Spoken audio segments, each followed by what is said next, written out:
Hi friends, ଜୟ ଜଗନ୍ନାଥ। ଆଜି ଆମେ କରିବା ଚୁନା ବତର ତରକାରୀ।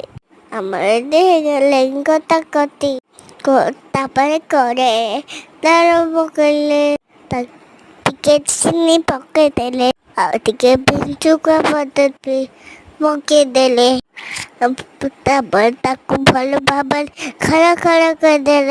ତାପରେ ମସଲା ପକେଇଦବା, ସେଥିରେ ଆଡ଼ କରିଦବା ଚିଲି ପାଉଡର, ତାପରେ ହଳଦୀ ପାଉଡର, ଖଡ଼ଖୁରା ମସଲା ସନ୍ଦୁଷରେ ଲୁଣ ପକେଇଦବା। ତାରେ ଟିକେ ଉଷୁମ ମସଲା ପକେଇ ସବୁ ପକେଇକି ଭଲ ଭାବରେ ଭାଜିଦବା। ମିଠି ମସଲା ପକେଇଦେଲେ ଦେଖ ମସଲା କେତେ ନରମ ଦୁସୁଛି, ସୋ ବିୟୁଟିଫୁଲ। ତାପରେ ତାକୁ ଘୋଡ଼େଇ ଦବା। ମସଲା ହେଇଆସିଲାଣି, ସେଥିରେ ଆଡ଼ କରିଦବା ସିଝା ବୁଟଆଳୁକୁ।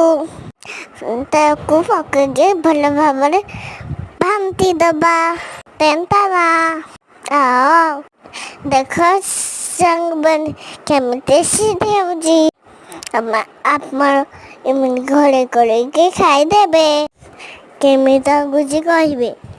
ମୁଁ ହେଲି ହଜିବେବି। ଆଇକି ସବସ୍କ୍ରାଇବ ସେୟାର କରିଦେବେ। Bye bye, thank you. ପରେ ଆଜି